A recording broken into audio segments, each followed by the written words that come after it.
உங்களை விட ஆற்றலும் வலிமை மிகுந்த வேற்றினத்தாரை உங்கள் முன்னின்று துரத்தவும் உங்களை அவர்களது நாட்டிற்குள் இட்டு சென்று இன்றும் உள்ளது போல் அதை உங்களது உரிமை சொத்தாக தரவுமே கூட்டி வந்தார்.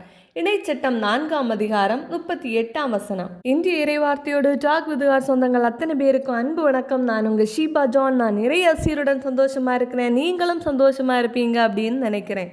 நாம் கடவுளின் உரிமை சொத்து. எதற்கும் கலங்க வேண்டாம். இறை வேண்டலுடன் முன்னோக்கி செல்வோம். இறைவன் நம்மை நிறைவாக ஆசீர்வதிப்பாராக. திருவிவிலியம் எழுதல் நாள் 58. விடுதலை பயணம் 25ஆம் அதிகாரம் எழுதி முடிச்சாச்சு. திருத்தலத்திற்கான காணிக்கை, உடன்படிக்கை பேழை, அப்பமேசை, விளக்குத்தண்டு என 4 தலைப்புகளிலே அதிகாரம் முழுவதும் கொடுக்கப்பட்டுள்ளது. சற்றலசுவோம் வாருங்கள். ஆண்டவர் மோசேயை நோக்கி, இஸ்ரேல் மக்கள் காணிக்கை கொண்டு வருமாறு நீ அவர்களோடு பேசு. தன்னார்வம் கொண்ட ஒவ்வொருவரிடமிருந்தும் நீங்கள் எனக்காக காணிக்கை பெற்றுக்கொள்ளுங்கள்.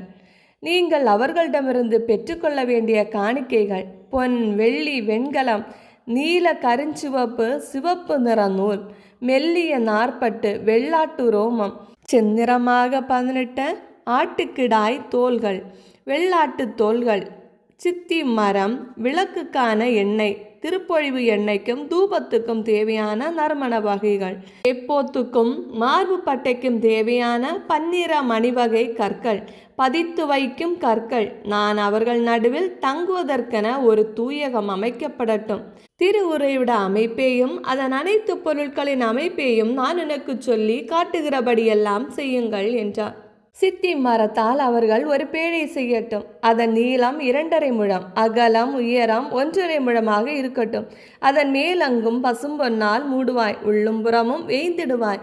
அதை சுற்றிலும் ஒரு பொன் தோரணம் பொறித்திடுவாய். 4 பொன் வளையங்களை வார்த்து 2 வளையங்களை ஒரு பக்கத்திலும் 2 வளையங்களை மறுபக்கத்திலுமாக அதன் 4 கால்களோடும் பொருத்துவாய். சித்தி மரத்தால் தண்டுகள் செய்து அவற்றையும் பொன்னால் மூடுவாய். பேழையை தூக்கி செல்லும்படி பேழையின் பக்கங்களில் உள்ள வளையங்களில் தண்டுகளை மாட்டி வைப்பாய். தண்டுகள் பேழையிலுள்ள வளையங்களில் மாட்டப்பட்டிருக்கட்டும். அங்கிருந்து அவை கழற்றப்படலாகாது. நான் உனக்கு கொடுக்கும் உடன்படிக்கை கற்பலகைகளை பேழையினுள் வைப்பாய். மேலும் பசும்பொன்னால் இரக்கத்தின் இருக்கை ஒன்று அமைப்பாய். அதன் நீளம் 2.5 முழம், அகலம் 1.5 முழமாக இருக்கட்டும். 2 பொன் கெருபுகளை செய்தல் வேண்டும். இரக்கத்தின் இருக்கையில் உள்ள 2 பக்கங்களிலும் அவற்றை அடிப்பு வேலையாக அமைப்பார். ஒரு புறத்தில் ஒரு கெருவும் மறுபுறத்தில் மற்றொரு கெருவுமாக அமைக்க வேண்டும். இரக்கத்தின் இருக்கையோடு இணைந்ததாக அதன் 2 ஓரங்களிலும் கெருபுகளை செய்துவை.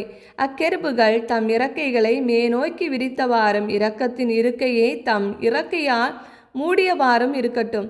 கெருபுகளின் முகங்கள் ஒன்றையொன்று நோக்கியவாறும் இரக்கத்தின் இருக்கையை பார்த்தவாறும் விளங்கட்டும். பேழை மேல் இரக்கத்தின் இருக்கையை பொறுத்து பேழையினுள் நான் உனக்களிக்கும் உடன்படிக்கை கற்பலகைகளை வைப்பாய். அங்கே நான் உன்னை சந்திப்பேன். உன் உடன்படிக்கை பேழைக்கு மேலே அமைந்த இரக்கத்தின் இருக்கையில் 2 கெருபுகள் நடுவிலிருந்து நான் உன்னோடு பேசி இஸ்ரேல் மக்களுக்கான கட்டளைகள் அனைத்தையும் உனக்கு கொடுப்பேன். சித்தி மரத்தால் ஒரு மேசை செய். அதன் நீளம் 2 முழம், அகலம் 1 முழம், உயரம் 1.5 முழமாக இருக்கட்டும். அதனை பசும்பொன்னால் பொதிந்து சுற்றிலும் ஒரு பொன் தோரணம் செய்து வைப்பாய். மேலும் 4 விரல் கடை அளவில் அதற்கு சுற்றுச்சட்டம் அமைத்து சட்டத்தை சுற்றிலும் பொன் தோரணம் செய்து வைப்பாய். அதற்கு 4 பொன் வளையங்கள் செய்து 4 மூலைகளிலும் 4 கால்களில் இணைத்துவிடு. மேசையை தூக்கிச் செல்லும் தண்டுகளை தாங்கும் வளையங்கள் சட்டத்தின் அருகில் கிடக்கட்டும். சித்தி மரத்தால் தண்டுகள் செய்து அவற்றையும் பொன்னால் பொதிவாய். இவைகளை கொண்டே மேசை தூக்கி செல்லப்பட வேண்டும். அதற்குரிய தட்டுகள், கிண்ணங்கள், சாடிகள், நீர்ம பலிக்கான குவளைகள் ஆகியவற்றை செய்ய வேண்டும். பசும்பொன்னால் அவற்றை செய்க. எம்முன் இம்மேசை மேல் எப்பொழுதும் திருமுன்னிலை அப்பம் வைப்பாயாக. பசும்பொன்னால் ஒரு விளக்கு தண்டு செய்வாய். அடிப்பு வேலையுடன் விளக்கு தண்டை அமைப்பாய். அதன் அடித்தண்டு, கிளைகள், கிண்ணங்கள், குமிழிகள், மலர்கள் ஆகியவை ஒன்றிணைந்ததாக விளங்கட்டும். விளக்குத்தண்டின் ஒரு பக்கத்திலிருந்து 3 கிளைகள், விளக்குத்தண்டின் மறுபக்கத்திலிருந்து 3 கிளைகளுமாக அதன் பக்கங்களில் 6 கிளைகள் செல்லும்.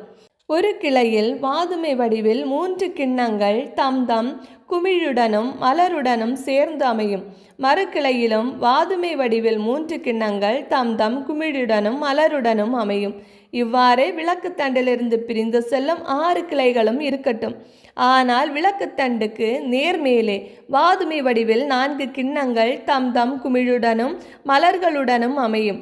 முதலிரு கிளைகளுக்கு கீழே ஒரு குமிழ், இடையிரு கிளைகளுக்கு கீழே ஒரு குமிழ், கடையிரு கிளைகளுக்கு கீழே ஒரு குமிழ் என்று விளக்குத்தண்டிலிருந்து பிரிந்து செல்லும் 6 கிளைகளுக்கும் அமையும். அதன் குமிழ்கள் கிளைகள் யாவும் ஒன்றிணைந்தவையாகவும் பசும்பொன் அடிப்பு வேலையுடன் அமைந்தவையாகவும் இருக்கும். அதற்காக 7 அகல்கள் செய்வாய். முன்பக்கமாக ஒளி வீசும் முறையில் அவற்றை ஏற்றி வைப்பாய். அதன் அணைப்பான்களும் நெருப்பு தட்டுகளும் பசும்பொன்னாலேயே ஆக்கப்பட வேண்டும். அதனையும் எல்லா துணை கலன்களையும் ஒரு தாளந்து பசும்பொன்னால் செய்து முடிப்பாய். மலையில் உனக்கு காண்பிக்கப்பட்ட முறைப்படி நீ இவற்றை செய்யுமாறு கவனித்துக்கொள். இவ்வாறு விடுதலை பயணம் 25ஆம் அதிகாரம் நிறைவு பெறுகிறது. இந்த வீடியோ பிடிச்சிருந்தா லைக் பண்ணுங்கள், உங்கள் ஃப்ரெண்ட்ஸ் அண்ட் ஃபேமிலிக்கு ஷேர் பண்ணுங்கள். உங்களுடைய கருத்துக்களை கமெண்டில் சொல்லுங்கள். இறையோடு உறவாட எங்களோடு இருங்க. மீண்டும் சந்திப்போம். அன்புடன் உங்கள் ஷீபா ஜான்.